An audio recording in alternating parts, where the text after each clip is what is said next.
Hi friends, இன்றைக்கி என்ன பார்க்க போகிறோன்னா வாங்க நம்ம ஊர் ஸ்டைலில் குல்கந்து செய்ய போகிறோம்.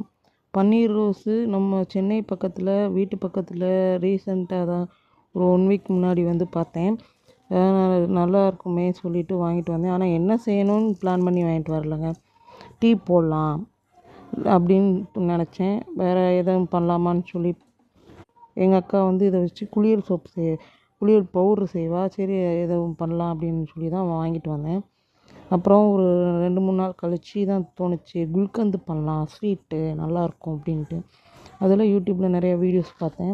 அதை வச்சு ஒரு 4 நாள் வந்து நல்லா நிழல்லே வீட்டுக்குள்ளேயே வந்து காய வச்சுருந்தேன். நல்லா சுருண்டுருச்சு ஃப்ரெண்ட்ஸ். அதை இப்போ தான் மிக்சியில் போட்டு அரைச்சிட்டு அதோட கல்கண்டு ஒரு கைக்கிட்ட எடுத்து அரைச்சிட்டேன். அப்புறம் ஒரு எம்டி டப்பாவில் வந்து அதை போட்டுட்டேன். தேன் ஊற்றுறதுக்கு கொஞ்சம் ஊற்றி ஸ்பூன் வச்சு கலண்டி அப்புறம் இதை கலக்கிறது தான் ஃப்ரெண்ட்ஸ் ரொம்ப கஷ்டம். அடியில் உள்ளதெல்லாம் போட்டு தேன் நல்லா மிக்ஸ் பண்ணுற மாதிரி வந்து ஒரு வழியாக கலக்கிட்டேன். இது ஒரு 2 நாள் ஊற வச்சு சாப்பிட்லாம். பாய்.